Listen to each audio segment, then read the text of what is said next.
Daddy, what are you doing? We're recording a podcast. Who's listening? Islander fans are listening. Where are they? Well, they're right here.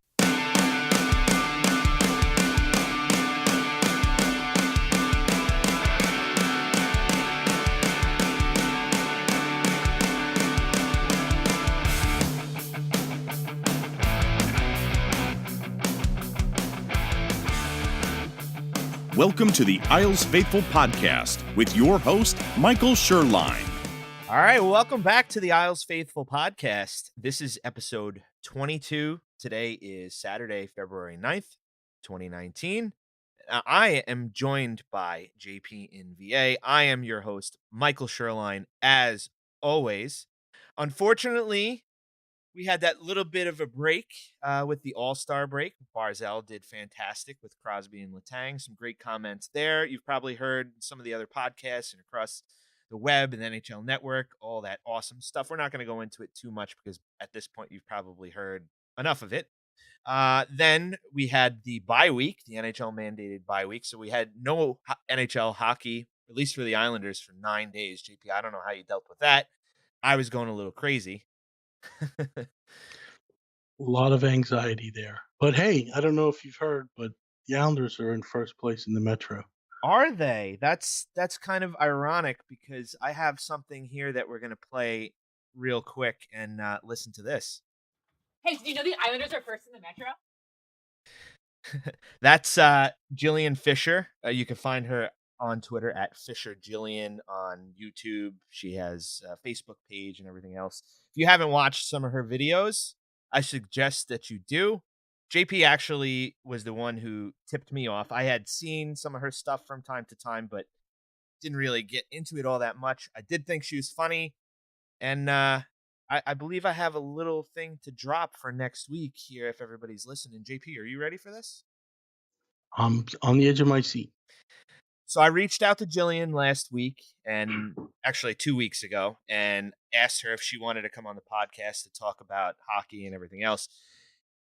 Obviously, people who cover hockey and folks like her who do an excellent job on her own got hammered, and continue to get hammered by Islander fans because we're a crazy bunch of people when it comes to protection of our favorite team and our favorite sport. And when they're not getting the coverage that they deserve or the respect that they deserved, we come out in droves and pretty much fire cannons and arrows and everything else at them. And I wanted to give her a chance to come on and talk about what she does, and she graciously accepted. So that's going to be Wednesday next week that we're going to get together and have an awesome time on the podcast. It's going to be fun. I'm looking forward to it. I told her that she's the most interesting woman in the world because if you look at her bio and some of the stuff that she has done in her career and her pastimes, it's just awesome. And she's funny and witty and sarcastic, and I believe she's a Flyers fan. Am I correct in that, JP? Her videos would lend some evidence to that. I think she has a big crush on Gritty. So we'll be sure to talk about that, I'm sure.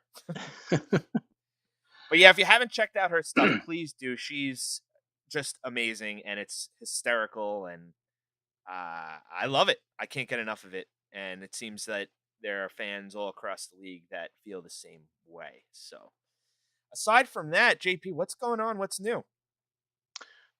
Well, Islanders are in first place in the Metro. We could just repeat that for another 40 minutes and we'll be good because that's all that really matters in the world. I had a tweet to her about that video that I just played a couple minutes ago, and I said, that's not true at all. And then in parentheses, I had said, well, maybe it's a little true because we do say this often. I say it a couple of times a day, maybe once at the minimum, and I have tweeted at her since, and she thought it was hysterical. But it's something that we're not used to. It hasn't happened in a really long time. Granted, our lead in the Metro is still only a couple of points. I believe it's 2 points up on the Capitals. We have a game in hand, which is this afternoon at 1:00.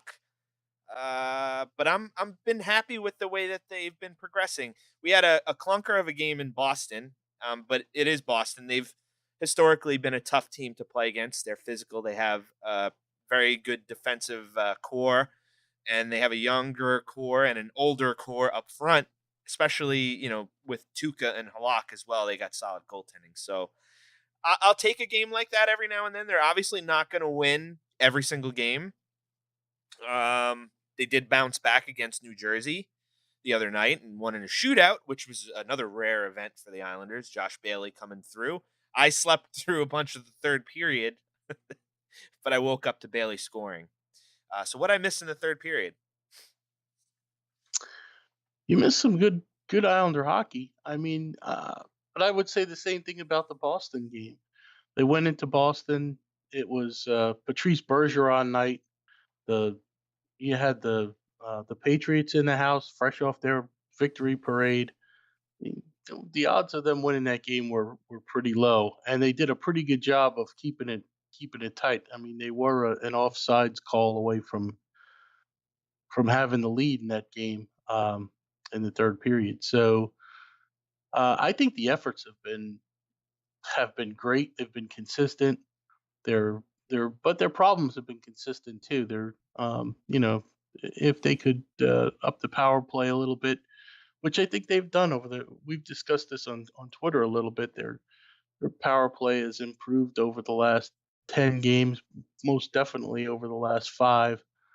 And but if you look at the goaltending they've been facing in that period, um, even against the Devils with Schneider and Tuukka Rask and in Tampa, they're their overall play, they're getting chances, they're getting better chances, they're getting more chances, and I think it might open up today where they find that one resting goaltender and they put in 5 or 6 because the effort has been there. It's just been the competition's been there too. You got to give those guys credit.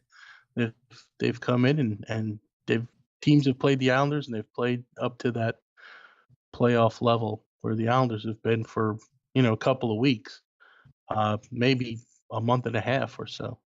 Where they've really played um, playoff hockey. Speaking of playoff hockey, we're going to back it up, to last week where we played Tampa, and it was a 0-0 shutout through overtime, and we took the best team in the league, probably the President's Trophy winners, if the Islanders don't, come out of nowhere and storm from behind, because Tampa's kind of been teetering on, some less than perfect hockey over the last couple of weeks. They're still very dangerous, and I'm sure they're gonna pull it out and continue to impress. But the Islanders played a fantastic game against Tampa, and it was probably the most fun game I've seen in years. And I was, speaking of this on Twitter throughout the game. And yeah, I went to a shootout and we lost in a shootout. Uh, but it was like a weird, rare double shutout in for all intents and purposes, because I believe they both get credit for the shutout, because the shootout goal doesn't count as a goal against. And had to remind everyone that there are no shootouts in the playoffs. And if we wind up matching up against Tampa at some point, it's going to be a great series, And I can't believe the way that we actually match up against Tampa, all things considered.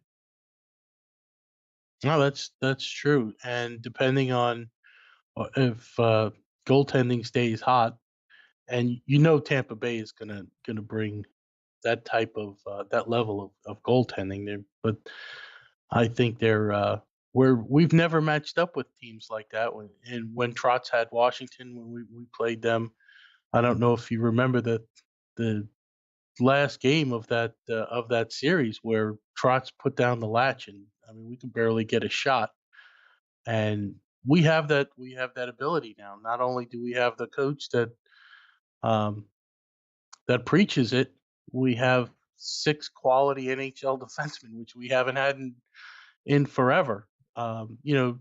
Even last year with a very similar makeup, philosophy wasn't there. But the defensemen we have this year have a year more experience, and they're showing the ability to contain. We don't have a lot of sustained offensive threats in our zone like we did last year. They're keeping things to the perimeter. They're covering passing lanes, and I mean that's what you're going to get with a quality team. You have a quality roster and a quality coach, and that's a combination that's been lacking. So going into the playoffs, I think we look pretty good matching up against anybody.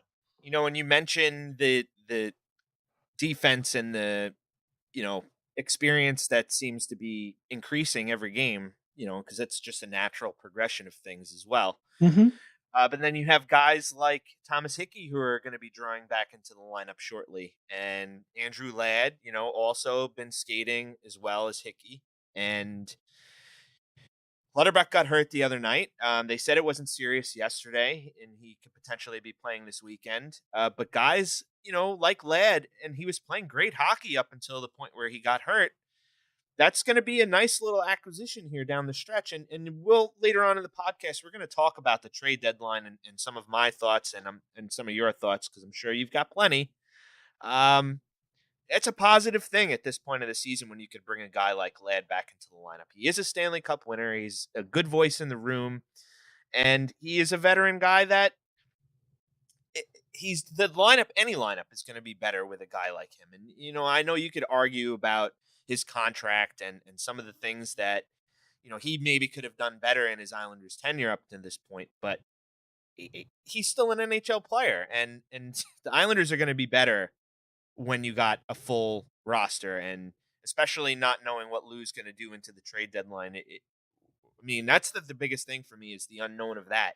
And I joked around on Twitter yesterday as well, and I keep referencing Twitter. But I'm so active because I haven't really been able to voice my feelings here on the podcast, unfortunately. So I need an outlet at some point, otherwise I'm going to blow up.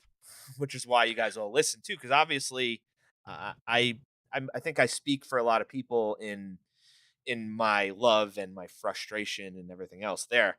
But I am so I don't know what to do with myself. I'm the unknown this season, because we've not really been in this position in so long. I think the last time we were was when we got Ryan Smith from Edmonton, and then he cried in his news conference and then came here, and he definitely elevated the Islanders to the point where they did make some noise in the playoffs that series. But his addition by itself, I don't think they needed more pieces, and whatever. I understood the point behind Garth Snow acquiring him, but this season is going to be different. I mean, nothing may happen, something may happen, but one day at a time, I suppose. And some of the prices that seem to be required to get pieces like Duchesne and Stone and Panarin are ridiculous, and I don't know if I'm going to be comfortable with giving that away for rental players.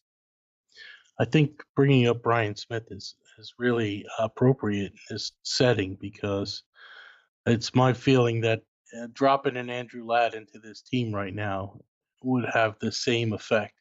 Even though this is I'm not going to say a more mature team, because that wasn't a rookie team that Nolan was leading, but brings the same playoff experience and um, that depth of a two-way player.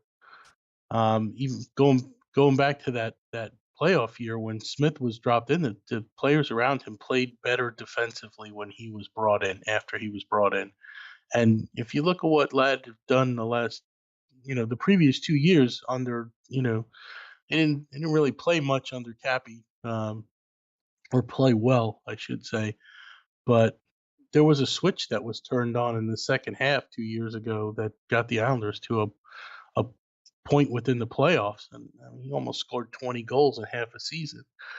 And to have that, more than likely in he's either going to get a third line role or um, be put up top with Barzell.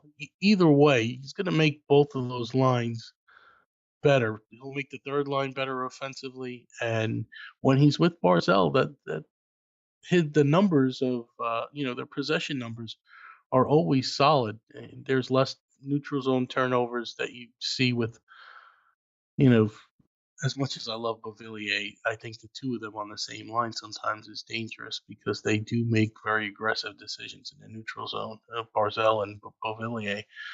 And, you know, for that, just to get that back into the lineup is going to be a huge plus for the team. And you bring up Beauvillier, and I kind of hammered him the other night because I don't think he's really been playing great hockey as of late. And obviously, Barry Trotz has felt the same way because he demoted, in a sense, Beauvillier to the third line and promoted Dal Cole up to the first. And Dal Cole plays the type of game that you want to see out of Beauvillier. Granted, they're two different sized players, and Dal Cole's much stronger on the puck as of late and has confidence and has chipped in a couple of goals. He had a game winner the other night. He had another sweet deflection as well. So he is producing. And unfortunately, Bo has not been. And if you're going to be up on that first line, I mean, and there is no nomination as far as or numeration or whatever you want to call it. There's no labels. Let's just keep it simple like that. There's no labels on the lines per Barry Trotz. So Dal Cole is getting the chance to really show what he can do. And it's kind of funny that even a couple of weeks ago, we were questioning what we had in Dal Cole. And, was he going to be a bust? And, he stayed up over Josh Hosang. And here we see Dal Cole doing all the right things. And his confidence is increasing every game.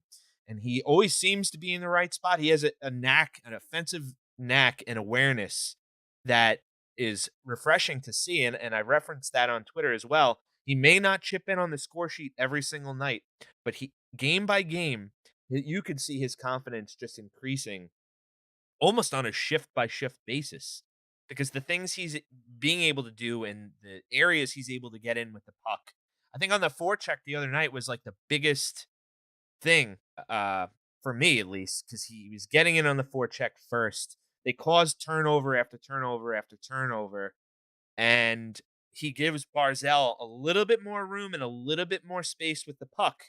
And an unfortunate thing over the last couple of games is, and I don't know if you noticed this as well, the quality of the ice has just been terrible everywhere they've played. Now, I don't understand why. It's been cold pretty much here on the East Coast, aside from the last couple of games. Days rather. It's been in the 40s here, at least on Long Island, and 50s. But the puck's been bouncing. It seems like guys are falling down.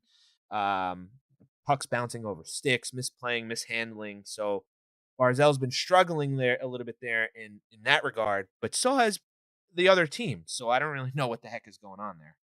Yeah, the ice quality has been something to look at. It's always been bad at home, whether it be Barclays or the Coliseum. I mean, everybody loves them playing back at the Coliseum is awesome, but they never, they haven't fixed the ice problems there. No. You could see the puck is sticking and jumping, and it's not, it's not conducive to, well, what you would put in term as like power play hockey.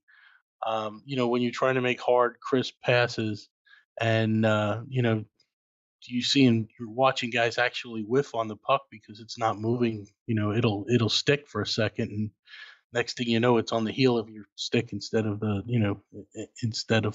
body of the stick, and you're making a bad pass. But that's both teams have to play with that. So you have to play in that in that realm.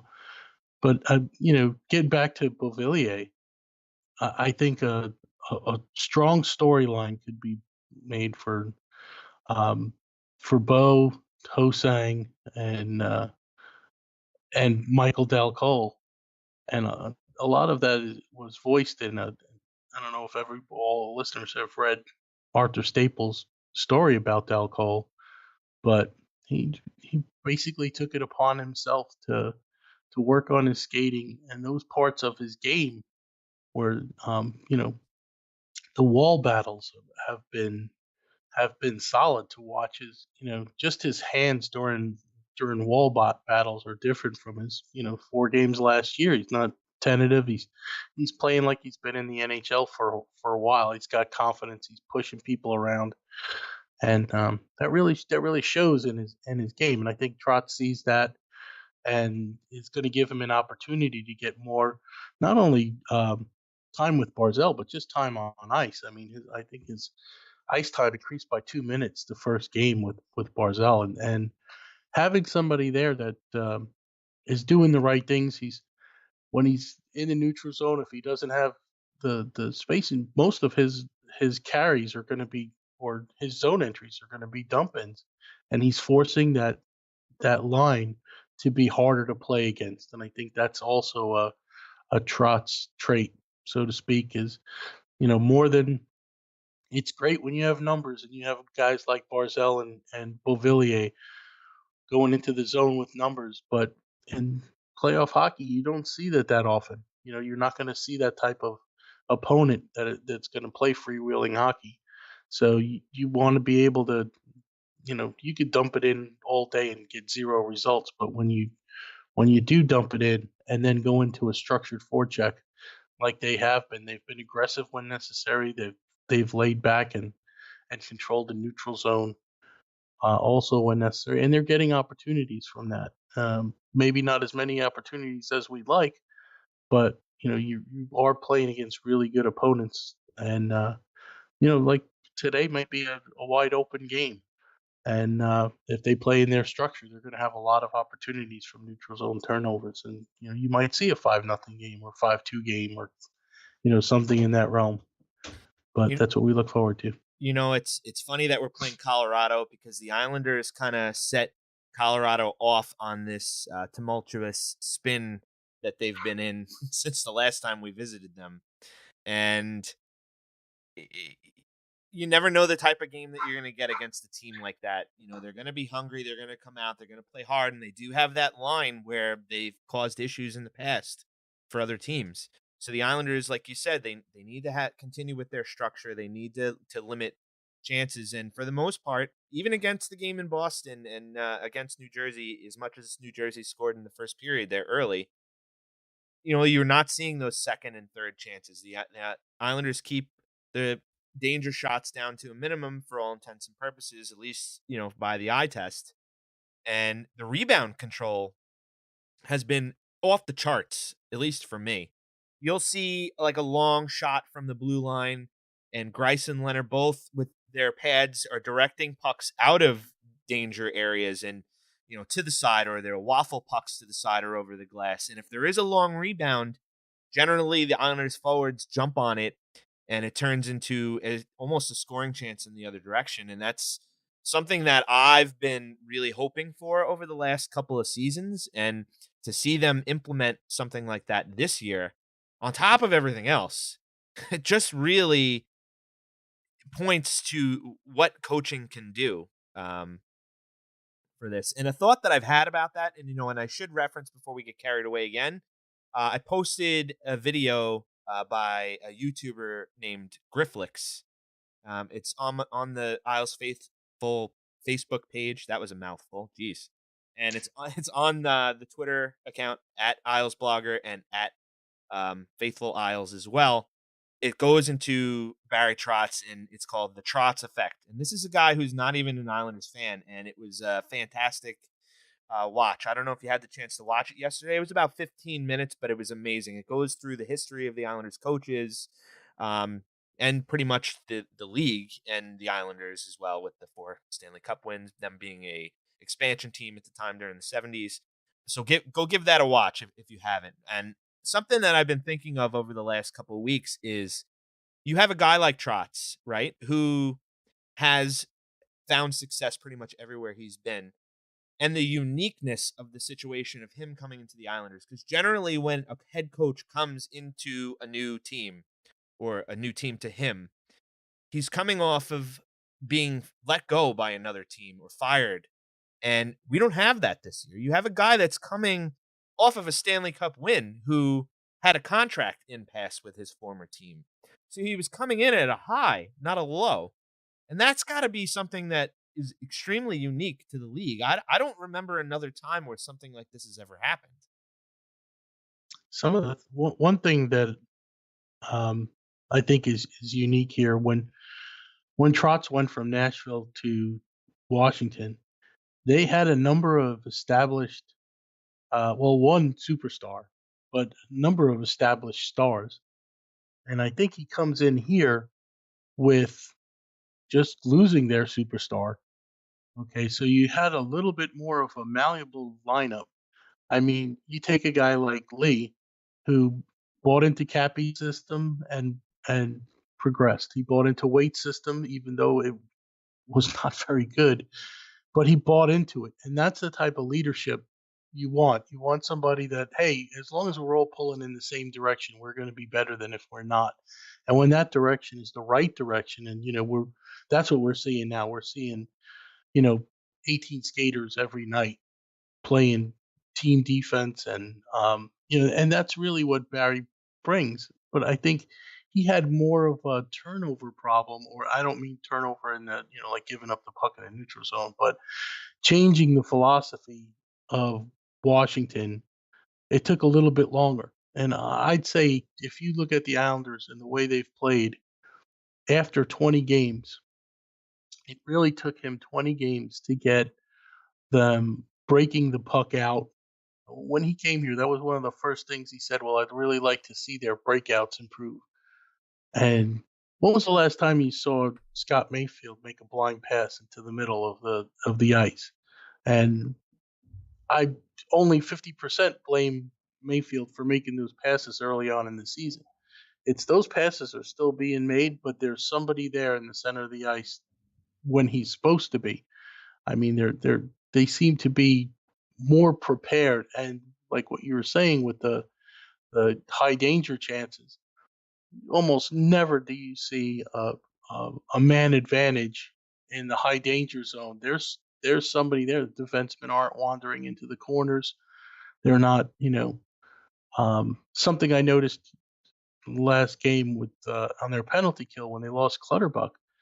If you watch Martin on the penalty kill, there were times when that position on a weak side would wander a lot, and you'd get the defenseman drifting down for an easy shot on goal.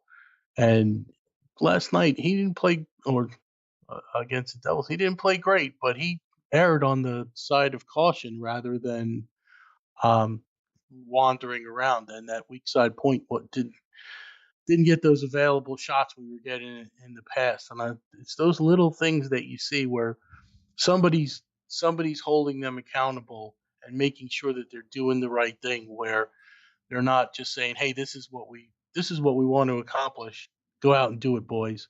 That you could see the little details in the coaching that is definitely making a difference. And I think bringing in not only Trotz, but his whole staff. The goaltending is obviously benefiting from goaltending coaching. Lane Lambert is fantastic.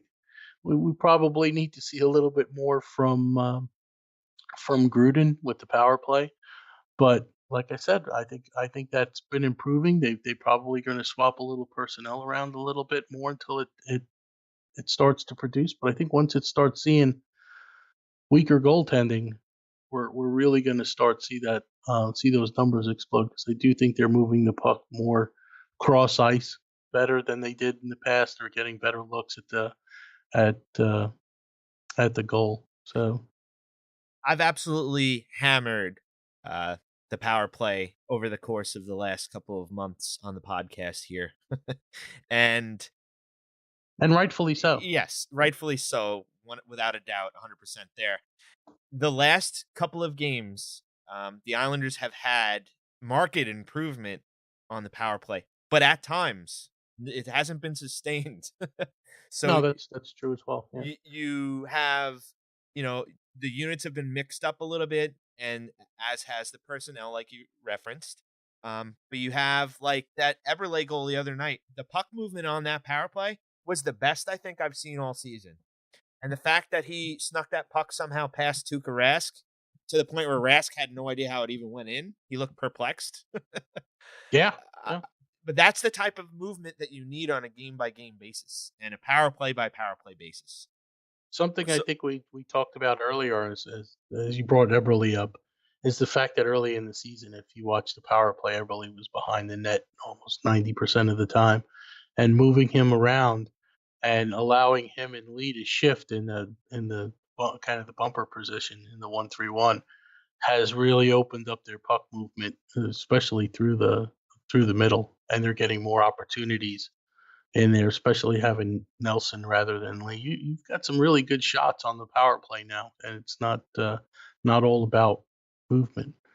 I So think also you're seeing success because, and this is going to be, I'm going to make counterpoints to this because of the way that I feel about it, but the points have obviously been getting more shots through, and the defensemen have been more involved on the power play.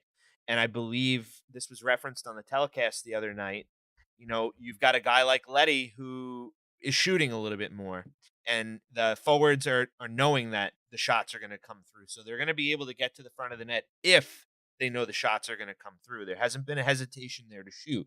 They've been managing to find open shooting lanes, getting at least a shot on net. And unfortunately, like you said earlier, we're facing great goaltending as well. All the goalies that have been coming in have been doing really good things. And Schneider, deserves credit for the way that he played the other night. And he has not had a good season.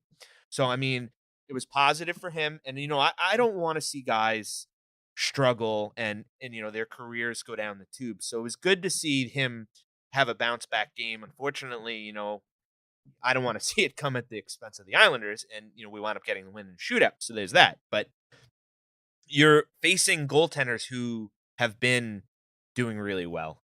So that has kind of stymied the Islanders' power play in some respects there. But they also defer the puck entirely too much to the defenders at certain points. And you're going to shoot from 90 feet away. You're obviously not going to be shooting from, you know, high danger areas yourself. So you can't really continue to do that. You have to have multiple looks and multiple options.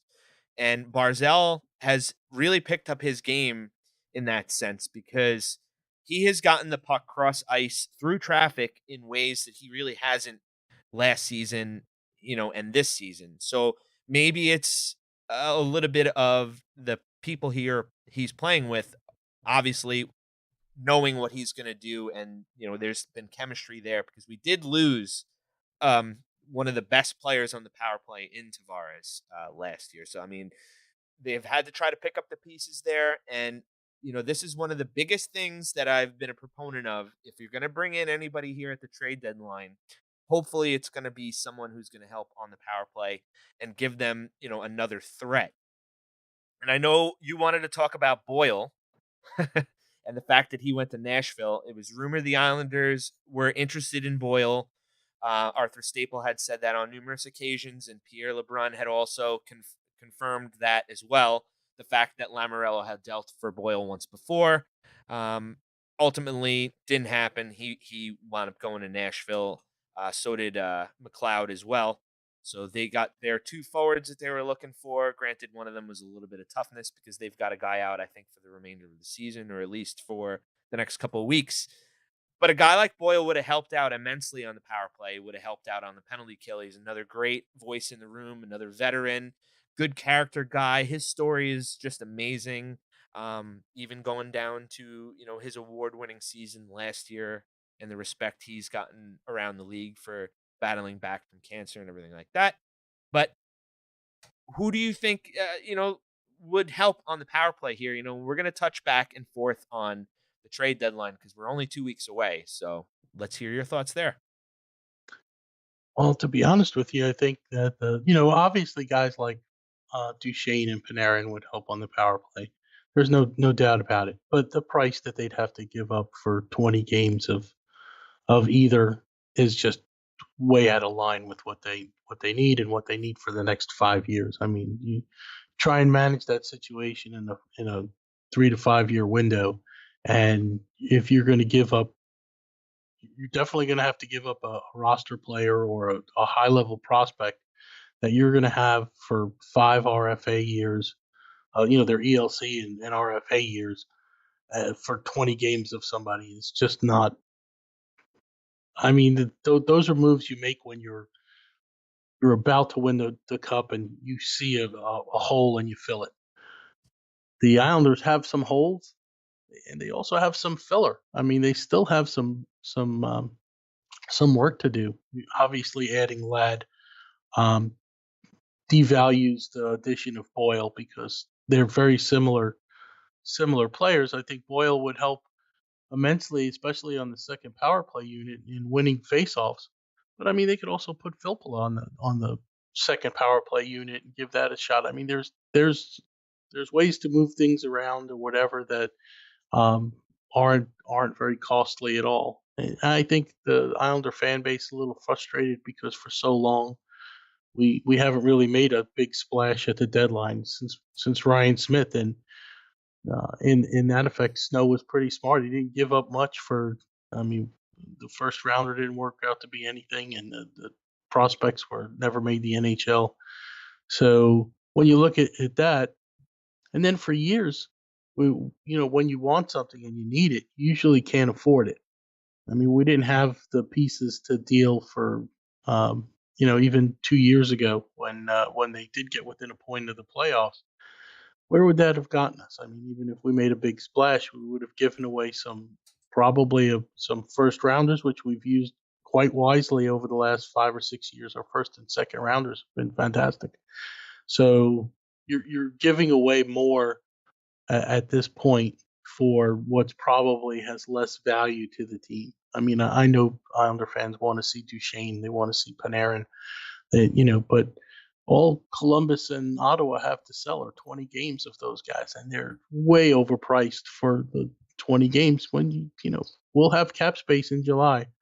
So I mean, there'll be phone calls made before July 1st to see where those guys are, and Lou's playing it pretty close to the vest with re-signing his current assets. Lee, Nelson, Eberle is now in play again because I think Hosang's going to be exiled Yeah.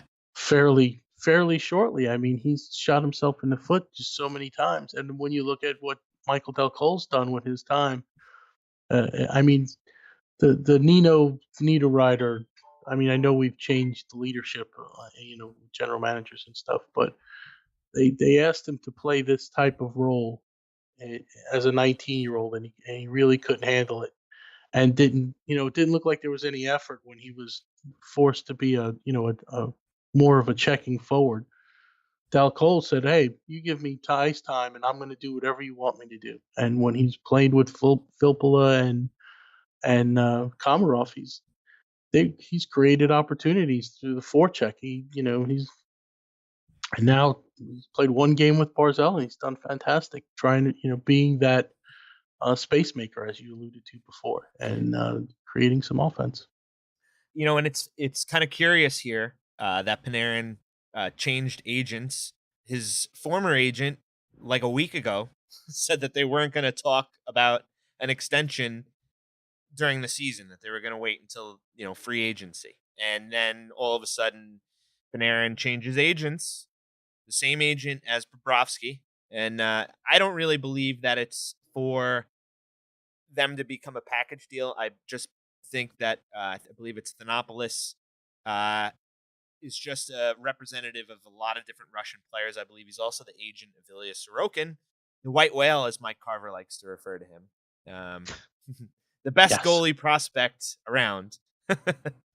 And you never know. Thanopoulos has a relationship with Lou Lamoriello. There's that end that you can play as well. And I know he wants to play in a different market. The Islanders are an up-and-coming team. They need that superstar talent next to Barzell, at least, because Barzell is our superstar at this point, and Lee even. And you saw Dustin Brown. It wasn't Dustin Brown. Who was it the other day on the Kings that was it Dustin Brown? No. Somebody on the Kings said that Lee's underrated. Oh yeah. So you got things like that, and we're going to have a lot of cap space to deal with. Obviously, some of that cap space is going to be used on extensions for Lee. They're going to be used on hopefully an extension for Robin Leonard. You never know what's going to happen with Eberle. I don't really see him being offered another deal at $6 million a year like he's currently got. But then again, you know what you have in Eberle. So it's such a hard thing to do when you're sitting at home and you're not the general manager of a team. You can just speculate and be a GM on GM mode in NHL on Xbox or PlayStation, right? So it, It would be interesting to see if they offered all three of those players 6x5 contracts and see where the negotiations went from there, because that's it just to stay together on this team. Lee's taken team favorable contracts. His last two deals have been highly team favorable, knowing his potential, and but Nelson has also tried to negotiate to the deadline every time because he feels he's undervalued. And given what he's put up this year, maybe he was just maybe undercoached and undervalued yeah. because this year he's shown that he can handle number one center responsibilities and ice time. He's not doing he's not doing any magic on the power play, where I think if you still had Tavares, that would be the one glaring difference between having $11 million Tavares and $6 million Nelson. But as a 200-foot player, Tavares is going to be more exciting, but Nelson has been just as good. Except for Tavares might be the best player ever in a phone booth. There's you don't ever remember seeing anybody as good as him in a phone booth. It's just kind of like where Barzell is in open space. Not that he's a historic great player. We're talking about Brock Nelson, and you bring up his stats, and he has 17 goals and 17 assists this year for 34 points. He's a plus 15. And you look back over the last couple of seasons of his career with the Islanders, and this is going to be a career season for him if he continues at this pace. I mean, his highest was in 2016, 2017 for 45 points, where he had 20 goals and 25 assists. So obviously, again, the Trotz factor comes into play here with him, and maybe he was not used the same way and had coaches that didn't really instill confidence in him to the point where they brought out the best in him. We've seen glimpses of what Brock Nelson can do, but he hasn't been able to sustain it prior to the season. That's why we joke as Islander fans where there was Brocktober, because that was his best month ever. Where this year it turned into Brockvember and all these other crazy things that the Islander fans and the Isles faithful, as we should call them, have come up with. So it's good to see that he is doing great things, and he's been pretty good in the faceoff circle as well. So you have this number 2 center where you haven't really had him before. So you have Barzell, you have Nelson, you have Cizikas, you have Filppula, and to add maybe somebody like a Duchesne in the offseason if they don't go after Panarin, the center depth of this organization all of a sudden would be tremendous. So there's so many different avenues that Lou Lamoriello can go down, and I almost called him Garth Snow there, a little Freudian slip.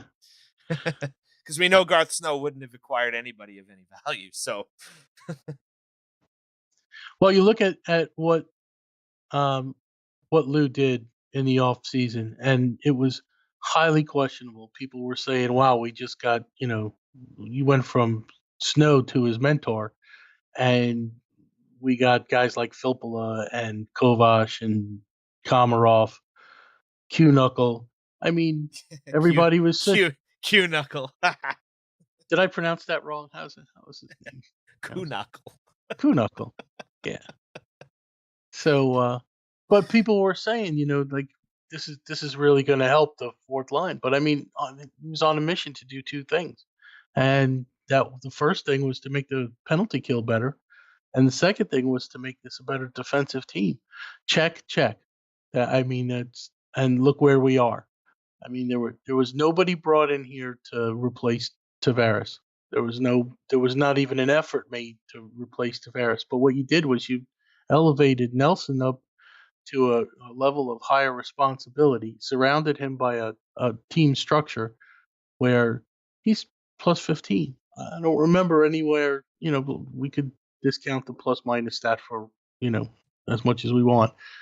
I don't remember a first line, and that's basically what he's been. He's been on the top of the time on ice, and he's been both not really a penalty killer, but a better penalty killer than Tavares was, and on the power play, and he's proven that he can handle that responsibility. And the proof is in the fact that, hey, did anybody notice we're in first place in the Metro?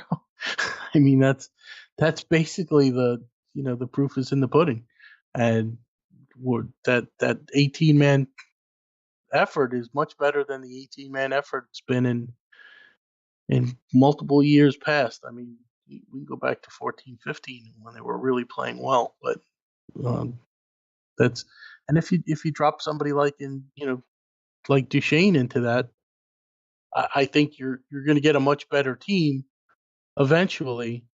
But it could also, you know, you get somebody that's more offensively aggressive, takes away from the team defense. I doubt that would happen. I think that Duchesne wants to win a cup. Panarin wants to win a cup, and Panarin's played under the toughest of tough coaches to play against. So I don't think, or play for. I don't think we're going to have a problem with coachability in either one of those guys. But um, I like what we have now, and I think at the deadline for rentals, and I really like just adding Hickey and Ladd, and if they find something that's economic, then I think Lou will take advantage of it. But I don't see us losing our first round pick next year and giving away some really decent prospects where that are a roulette wheel right now, because guys like Van de Sumpel and Witherspoon, they're going to be in the NHL, and we just don't know how at what level. I mean, we knew that about Taves. We knew Taves was going to make the NHL, but Taves might be a first pair defenseman with some experience. We just don't know yet. I also think that the program that Taves came out of in Quinnipiac, I don't think I ever pronounced that school name right, but Probably as bad as Q-Knuckle. yes.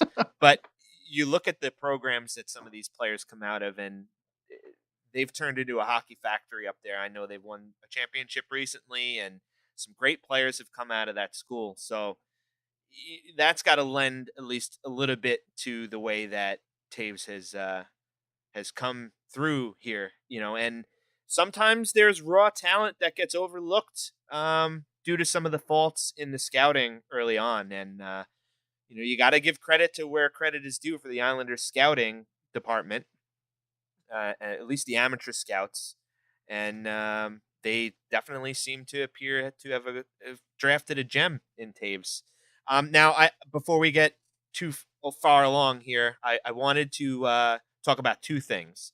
First, the Austin Matthews deal in Toronto, I think is going to affect a lot of different things here in free agency and through the trade deadline, because you're going to see players maybe moved on expiring contracts that maybe you wouldn't have seen moved before because of the way that this is going to affect things. And there's been some backlash over the way that Toronto has structured this deal with these buyout proof contracts here with signing bonuses, the same that Garth Snow gave to Andrew Ladd, unfortunately.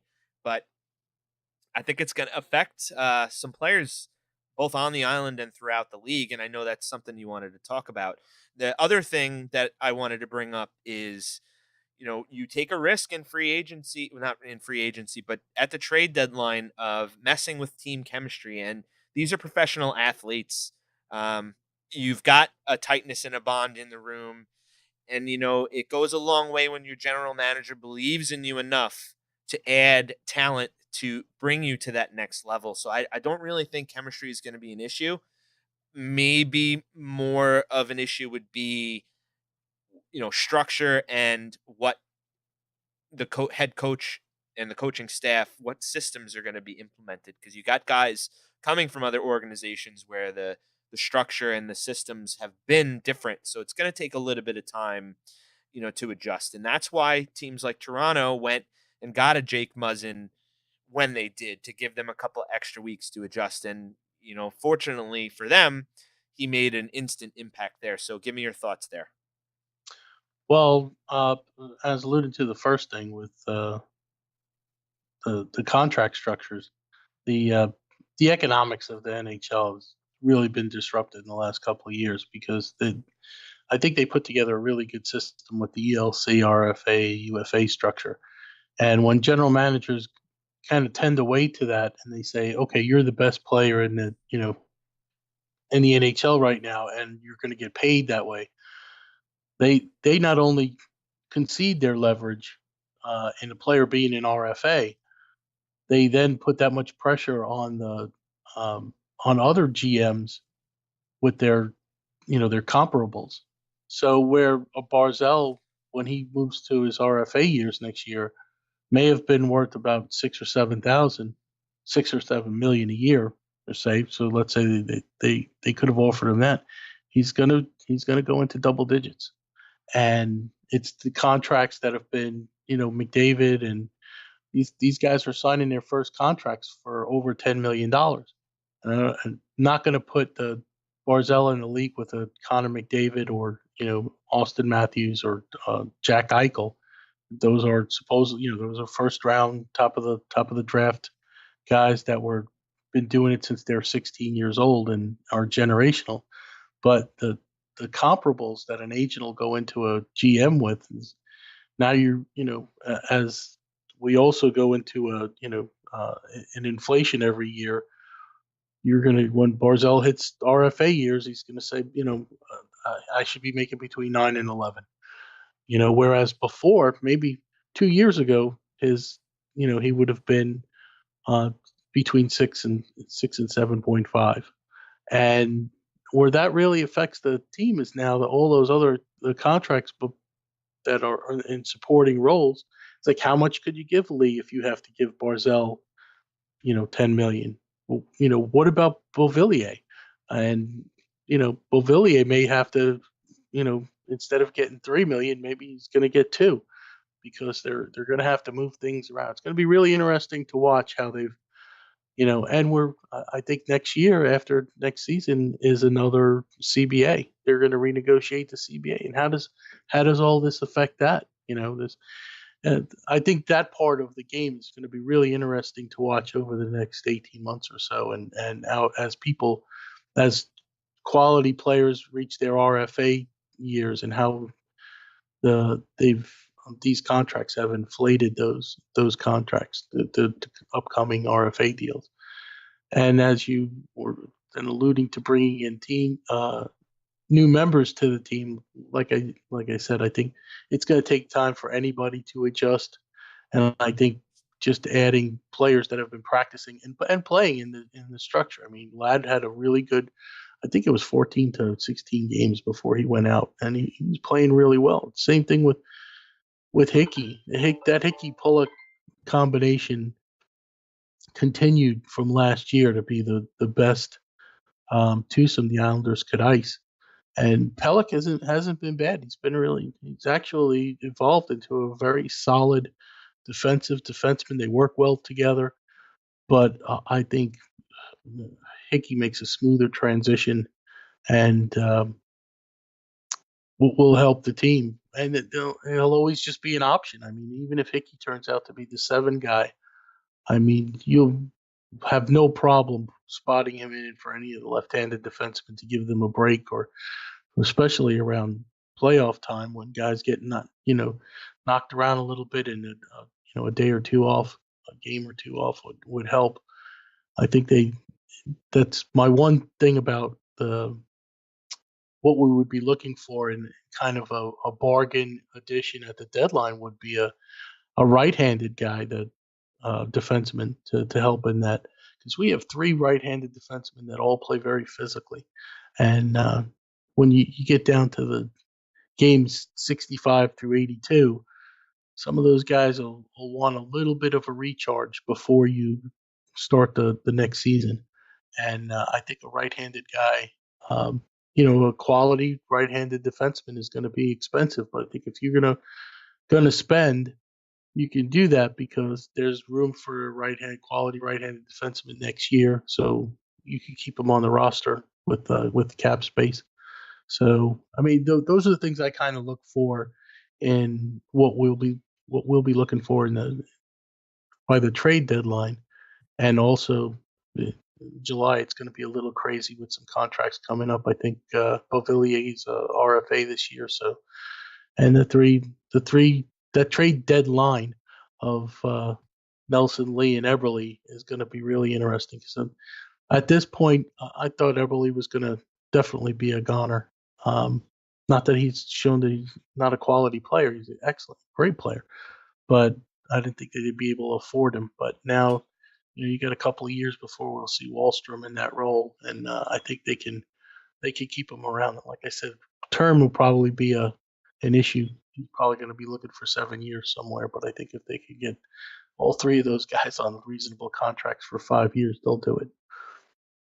It's definitely going to be an interesting offseason as much as it's going to be an interesting trade deadline. And again, like I referenced earlier, this is a season where, it's very interesting because obviously we weren't supposed to be where we are. And you have had teams in the past, like last year, Vegas coming into the league and making the Stanley Cup final and made a couple of moves at the trade deadline to improve. And, I believe it's been reported that Lou Lamoriello would potentially move his first round pick for something this trade deadline. And all of the people who cover the team have said that the Islanders are going to be buyers. It's just a matter of what aisle or column, if you're ordering Chinese food, you're going to be ordering from. So I guess we'll have plenty to talk about here over the next couple of weeks. It's definitely been an exciting time. And JP, did you know that the Islanders are in first place in the Metro? Really? I think that's just about going to cover it for this episode. What do you think? I think we're good, Mike. Thank you for having me. No problem. Anytime, you're welcome. I enjoy talking puck with you, and you've got some great stuff on Twitter, and we kind of think the same way in a lot of respects. And in the areas that we don't, I think we complement each other's opinions there. So thanks for coming on this week. Here. And we'll have you back on. So to close things out, I'm going to drop a couple of more things here. And I would love to have your reaction. So I'm going to keep you on right to the end. So Sunday, I'm going to be recording another episode, which, today's Saturday. So if you're listening to this afternoon, once I get it up, tomorrow I'm going to record an episode again. Sean Kahn from Twitter is going to be joining me. He is the guy from the MSG commercials that draws those amazing hand-drawn works of art of different Islanders and from the past, from the present. He's going to come on and talk about what he does and how he got involved with the MSG commercial. He does great work and he offers them for sale. They're not cheap, but a lot of time and a lot of effort goes into them. So stay tuned for that. Like I mentioned earlier in the episode, Jillian Fisher is going to come on. We're going to record Wednesday night, so that episode will probably be on Thursday. And somebody that has come on earlier in the season, early in the podcast, is going to come back on, and we're going to revisit a whole bunch of stuff. It's exciting. He's a great guy. Him and I hit it off. The one and only Mark Parrish. He's going to be coming back on. What do you think about that? I think that's a really cool lineup. I'm a big Mark Parrish fan. Actually, his post hockey career has been just as great. He's awesome on social media and is getting into the NHL network. Wish they'd use him more, but besides that, it's Mark's a real open and honest guy, and his last podcast visit with you was fantastic. It was historic. So, I can't wait. He is a great guy. We've kept in touch, honestly, since then. We've exchanged a couple of emails back and forth, direct messages on Twitter. We've joked with each other as well. So I'm excited about that. And speaking of the NHL Network, he's going to be in New Jersey next week for the NHL Network. So look out for that on NHL.com, on the NHL Network, and everywhere else that they post all their things on social media and everything else. So with that, we have an exciting couple of games. There are a couple of exciting games coming up, but we're going to have a couple of exciting episodes here, rapid fire succession, because I feel terrible that it's been 2 weeks since I've put out an episode. My wife is absolutely going to kill me. So if you do not hear from me, please send help. With that, I'm Michael Sherline. You can find me on Twitter at IslesBlogger. The show's Twitter is at Faithful Isles. This is JP. Thanks for joining me. He is at JPNVA on Twitter if you want to yell at him or praise him or ask him about everything that we talked about today. You can find the show on the website, theislesfaithful.com. You could stream there or on iTunes, Google, Stitcher, Podbean, pretty much everywhere you could listen to a podcast. I have the podcast. If it's not somewhere that you do not see it, let me know and I will work some magic to get it on there. The last little piece of exciting news that I'm going to drop is somebody reached out to me last week about being a sponsor for the show. It's not something I ever really considered. I'm excited that it happened because that just means it's going to help pay for some stuff around here. I host the show myself. I pay for the hosting. I do not pay guests as much as JP would love that. I will maybe PayPal you so you could enjoy a beer the next time that you're on together, as much as that will probably make us sound crazy. But yeah, I'm excited about that, and it's only going to lead to great things and better content here in the future. So stay tuned for news on that. Obviously, I don't want to over commercialize things, and that's probably why you listen. But I have some big plans here in the future. So, like I said, follow us on Twitter, Facebook, Instagram as well. You already know by this point. JP, enjoy the rest of your weekend. Enjoy the games this afternoon. Thanks for listening. And let's go, Islanders. Actually, I don't like that, so we're going to do that again. Let's go, Islanders. That's great. Thanks, Mike, and have a wonderful weekend. Enjoy the games. You too, bud.